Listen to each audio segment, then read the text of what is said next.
Msuka, ni kaimu mkurugenzi wa kituo cha kuendeleza na kuhamasisha teknolojia ndani ya Tume ya Sayansi na Teknolojia.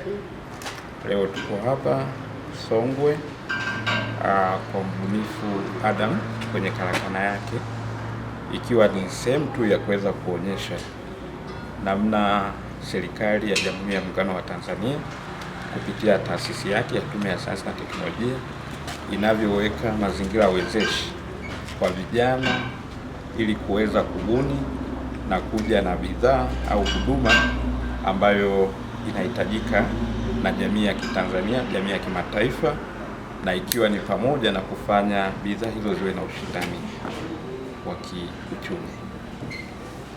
Na kama ambavyo tumeweza kuongea na mbunifu Bwana Adam, ameweka bayana ya kwamba nchi yetu inategemea sana kilimo, na yeye aliona wakulima wanapata changamoto kwenye teknolojia mahususi kwenye eneo la kilimo. Kwa hiyo kitu cha kwanza alianza kuona changamoto ni teknolojia ambazo zinafaa kwenye kilimo. Kitu alichokiona kwanza ni kuja na teknolojia ambayo inawezesha kuwe na mashine inayofika mashambani, na ikifika mashambani ifanye nini? Ikifika mashambani msaidie yule mkulima kipindi cha kuvuna kuweza kuchakata yale mazao, kama ambavyo ameweka. Inaweza kuchua mahindi, inaweza kuchua karanga pamoja na maharagwe. Sasa hii yote ilikuwa ni kumsaidia mkulima aweze kuongeza thamani.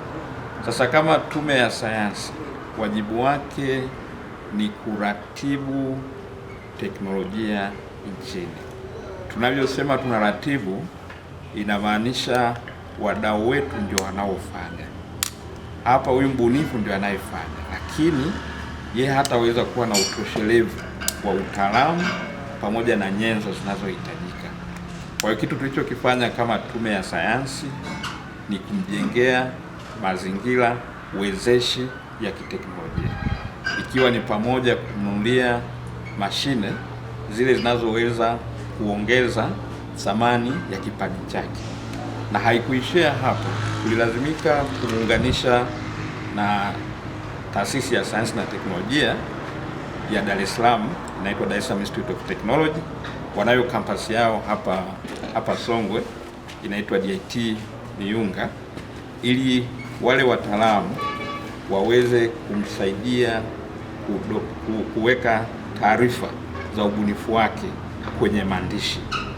Na teknolojia ya waandishi wa habari inapimwa kwa taarifa za kitaalamu.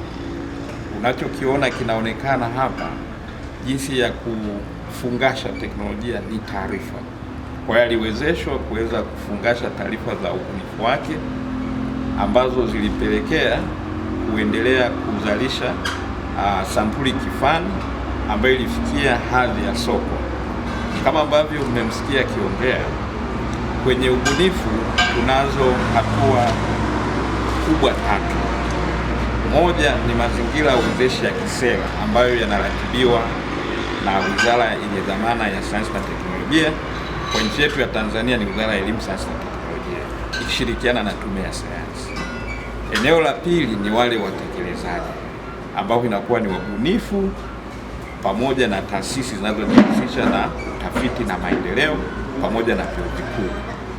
Waandishi wa habari, ili kuweza kukumbuka haya masuala ya kisera, inakuwa kama ndio kichwa, sera ndio inayosema kama nchi tunaenda wapi, kama tulivyo na dira ya 2050. Sasa ili utekeleze unahitaji mikono ndio hizi taasisi zenyewe zinazoingia hasa kutekeleza. Kama ambavyo amesema ameshirikiana na DIT, matokeo mmeyaona, ameweza kuja na mashine ambayo inawasaidia wakulima kuweza kuchukua tani moja ndani ya saa moja. Hiyo ni uwezo mkubwa ambao tunao ndani ya nchi yetu. Sasa eneo la tatu ni miguu. Tunajua miguu ndio inakufanya utembee. Ndio hapo kama mmemsikia mbunifu, ndio changamoto ilipo. Kwenye miguu hapa kuna taasisi mahususi, kazi yake ni kulekebu. Ulekevu ni kwamba kuhakikisha kitu kinachoenda sokoni kwa walaji kipo salama. Sasa kujiridhisha huko inamaanisha kuna standards. Kwa hiyo lazima ufikie vile viwango ili viende kwa mlaji, na kufikia viwango vya aina yoyote ile ni gharama. Kwa hiyo mara nyingi tumekuwa tukiwasaidia hawa wabunifu kwa kuwaunganisha na hizi taasisi ili ziweze kuwasaidia waweze kufikia kwenye viwango. Sasa kama serikali, wajibu wetu ni kufanya kazi pamoja. Kama tulivyomsikia mbunifu, yeye lengo lake sio azalishe kwa wingi. Ameshaonyesha njia ya kwamba kuna namna ya kuzalisha tukapata suluhu ya teknolojia inayofaa kwa wakulima. Kwa hiyo sasa hapa ni wito wa taasisi za binafsi. Hapa kinachotakiwa kuja na business plan ya kuhusiana na hii teknolojia ili iweze kutumika kwenye mikoa mbalimbali na tuweze kuzalisha kwa wingi tutoe nje. Inahitaji taasisi zinazowekeza kwa faida. Uwezo tayari kama Tume ya Sayansi tumeshauibua huko hapa, mazingira wezeshi yako hapa. Kwa hiyo sasa huko ni msukumo wa soko. Mlimsikia akitumia neno push kwenye biashara ya teknolojia. Ikiwa yuko mtu anahitaji, unamtengenezea teknolojia, unampa, anakulipa fedha. Ikiwa hayupo ambaye anahitaji, inabidi utengeneze mazingira ya kuonesha thamani ya ile teknolojia ili aweze kuihitaji. Mbunifu ameweka bayana kwamba teknolojia nyingi nchini tunaagiza kutoka nje. Kwa hiyo uhitaji tunao, tunataka teknolojia tunaagiza kutoka nje. Sasa kwa nini tunaagiza kutoka nje? Serikali sio wajibu wake wa kuzalisha kwa wingi. Ni wito kwa private sector kuja kuungana na kijana kama huyu, na serikali situendelee kuweka mazingira wezeshi, ikiwa kama kuweka incentive, kuweka kipaumbele za kununua teknolojia hizi zitumike hata kwenye taasisi za serikali, zitumike kwenye makampuni tofauti ndani ya nchi, na tuweze kusafirisha nje ya nchi. Kwa hili ni eneo ambalo kama nchi tunahitaji kuja pamoja. Na niseme tu waandishi wa habari, swala la ubunifu sio tukio, ni safari. Mmejionea wenyewe mazingira wezeshi hapo, ameweza kujengea uwezo vijana wengine. Amesema bayana imeshaleta athari chanya kwamba watu wanamiliki usafiri, wana nyumba zao, wana maisha yao. Hiki ndio kama serikali ilitarajia tunavyomwezesha Adam. Haikuwa kumwezesha yeye, ilikuwa kumwezesha yeye awezeshe na wengine. Na kwenye changamoto ambazo amezitaja za kuzalisha kwa wingi, serikali tayari na taasisi zake ambazo zimeandaliwa mahususi kwa ajili ya kuweza kufanya scaling ya innovation. Tunazo taasisi kama TEMDO pale Arusha, imejikita kwenye industrial engineering. Tunayo TILDO pale Dar es Salaam ambayo imejikita kwenye masuala ya industrial research.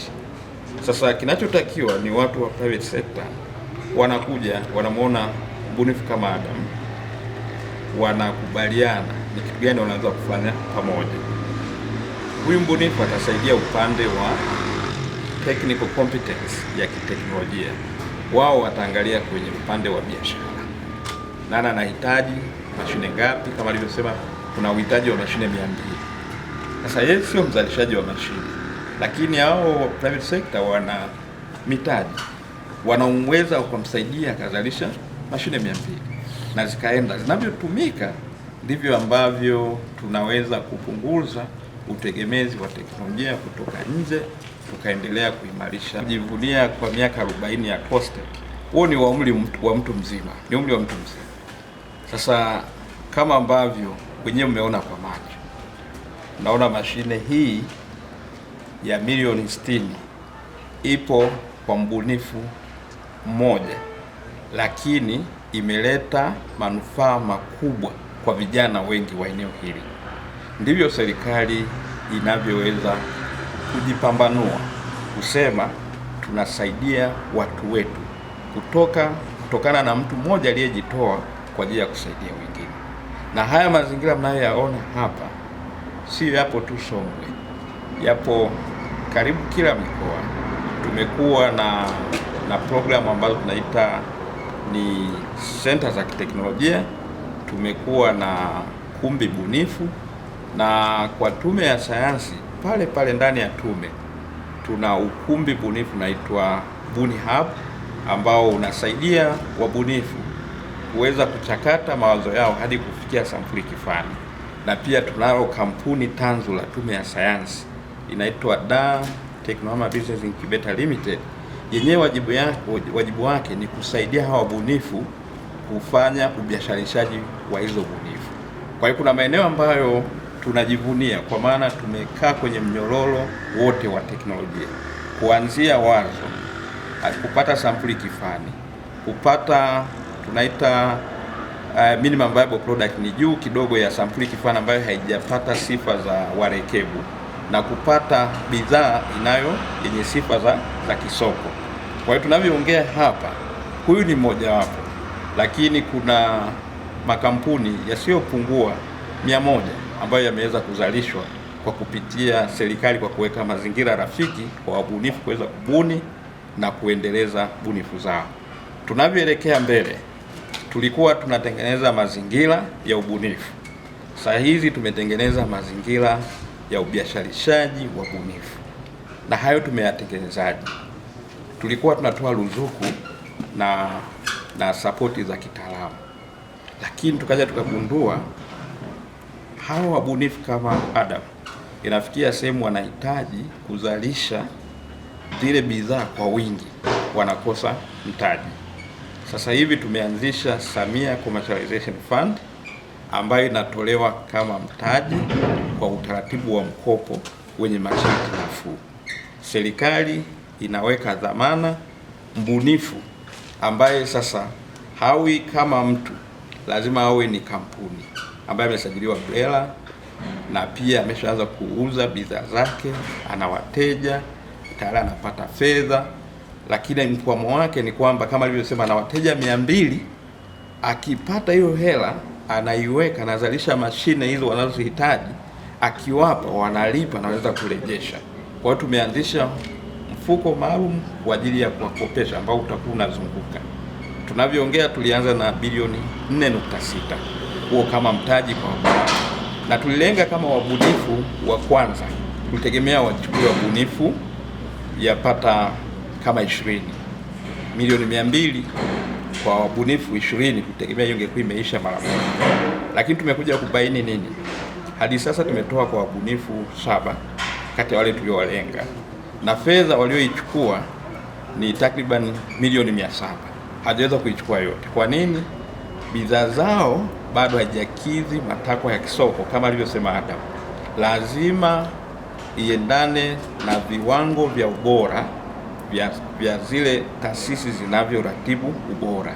Kwa sasa ni eneo ambalo sasa tutajikita zaidi kushirikiana na hizi taasisi kuhakikisha bunifu zote ambazo zimefikia hatua ya soko zinakuwa na viwango vya ubora vya bidhaa zao au huduma kukubalika ndani ya nchi na nje ya soko la Tanzania.